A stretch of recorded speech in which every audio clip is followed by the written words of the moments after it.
O que Paulo está dizendo é muito importante. Ele diz o seguinte: gente, estar vivendo na carne é lutar com isso. Todo homem, toda mulher que está aqui já teve pensamento, já teve tentação em algumas dessas áreas, seja na área de moralidade sexual, de impureza, de lascívia, de idolatria. Todas essas áreas são obras da carne, porque você e eu estamos na carne, nós lutamos com isso. Nós lutamos com pensamentos, nós lutamos com atitudes, nós lutamos com tentação. E não tem ninguém aqui que não lida com essas coisas. Mas porque nós lidamos com essas coisas, não significa que a gente tem que praticar essas coisas. E o que Paulo está dizendo, que quem não herda o reino de Deus, não são as pessoas que lidam com essas coisas, que lutam com essas coisas, mas as pessoas que praticam essas coisas. 2 Timóteo capítulo 3, verso 1 a 5, diz assim: sabe, porém, isto, que nos últimos dias sobrevirão tempos trabalhosos. Haverá homens, e homens aí é no sentido geral, homens e mulheres amantes de si mesmos, avarentos, presunçosos, soberbos, blasfemos, desobedientes a pais e mães, ingratos, profanos, sem afeto natural, irreconciliáveis, caluniadores, incontinentes, cruéis, sem amor para com os bons, traidores, obstinados, orgulhosos, mais amigos dos prazeres do que amigo de Deus, tendo a aparência da piedade, mas negando a eficácia dela. Novamente, o que Paulo diz não é tentação nessas áreas. O que Paulo diz: se uma pessoa entra na prática dessas coisas, afasta dessas pessoas. Terceiro pensamento importante: viver em vitória sobre o pecado não é automático. Leia comigo rapidamente. Viver em vitória sobre o pecado não é automático. Romanos capítulo 6, se você pode ler comigo. Paulo em Romanos garante de forma clara que o crente pode viver em vitória contra o pecado para ter um relacionamento com Deus, mas isso não é automático. Eu quero começar lá no verso de número 5. O contexto todo é maravilhoso. Lá no capítulo 5, Paulo diz: onde o pecado abundou, superabundou a graça. Então nós vamos continuar pecando? Paulo diz: de maneira nenhuma, nós morremos para o pecado. Verso 5: porque se fomos plantados juntamente com ele na semelhança da sua morte, também o seremos da sua ressurreição.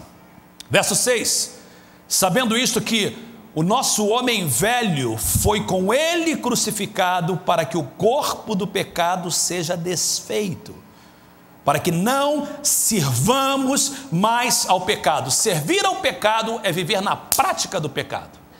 Se uma pessoa está presa ao pecado, por exemplo, do mexerico, da fofoca, não consegue ficar sem falar mal de algum, ela é escrava disso. Uma pessoa que é escrava de um vício, uma pessoa que é escravo de uma inimizade, de uma falta de perdão, ela não consegue viver sem aquilo. Paulo diz: isso você tem que crucificar, para que você não sirva mais ao pecado. Jesus disse: quem peca é escravo do pecado. Verso 7: porque aquele que está morto está justificado do pecado. Verso 8: ora, se já morremos com Cristo, cremos que também com ele viveremos, sabendo que, tendo sido Cristo ressuscitado dentre os mortos, já não morre a morte, não mais tem domínio sobre ele, pois quanto ter morrido de uma vez morreu pelo pecado, mas quanto a viver, vive para Deus. Verso 11, muito importante esse verso, diz assim: assim também vós considerai-vos como mortos para o pecado, mas vivos para Deus em Cristo Jesus nosso Senhor. Não reine, portanto, o pecado em vosso corpo mortal, para lhe obedecerdes em suas concupiscências. Nem tampouco apresenteis os vossos membros ao pecado por instrumentos de iniquidade, mas apresentai-vos a Deus como vivos dentre os mortos, e os vossos membros a Deus como instrumentos de justiça. Paulo diz que há 3 passos essenciais para nos encorajar. Primeiro, Paulo diz assim: você tem que agir baseado no que a Escritura diz. Sabendo isto, a Escritura diz o seguinte: se o Filho vos libertar, verdadeiramente sereis livres. A Escritura diz que Deus nos libertou do poder do pecado, então nós temos que operar no que a Bíblia diz. Segunda coisa, ele diz assim: sabendo isto, considerai-vos mortos. Reconheça que estamos livres do pecado. O que eu quero trazer nessa manhã, o propósito meu é dizer o seguinte, gente, o pecado não tem mais poder sobre nós, porque nós já estamos livres por Cristo Jesus. Seja qual for a área que todos nós, eu e você, estamos lutando contra ela, nós podemos ser vitoriosos. Diz assim, podemos viver em vitória, apresentai-vos os vossos membros diariamente. Não tem ninguém aqui que não possa viver livre de qualquer área de pecado. Essa manhã eu estou afirmando, é uma mensagem de graça, é uma mensagem de esperança, é uma mensagem de misericórdia. Deus nos deu poder para nós estarmos livres de qualquer tipo de pecado em nossa vida. Então agora, vem aquelas perguntinhas importantes que a gente precisa de fazer agora. Primeira pergunta, o que acontece quando o crente peca? O que acontece quando uma pessoa que se diz crente, que vai à igreja, peca? Será que essa pessoa imediatamente, vamos dizer, uma pessoa vem aqui para a igreja, aceita Jesus, se batiza e comete um pecado, seja qual for o pecado. Pode ser o pecado do homossexualismo até o pecado da mentira. Qualquer pecado. O que acontece com essa pessoa quando ela peca? Primeira coisa que acontece, o pecado entristece ao Espírito Santo. Efésios 4,30 diz, não entristeçais o Espírito Santo de Deus, na qual estás selado para o dia da redenção. Aquele Espírito Santo que selou a você com o penhor, ele se entristece. Então, quando o Espírito Santo está triste, o que acontece é que o poder e a manifestação do Espírito em nossa vida extingue, apaga. É por isso que uma pessoa que peca, crente que peca, não é que necessariamente ela vai para o inferno, não é isso que a gente está falando. Se alguém está em Cristo, nova criatura é, não há nenhuma condenação porque estão em Cristo Jesus.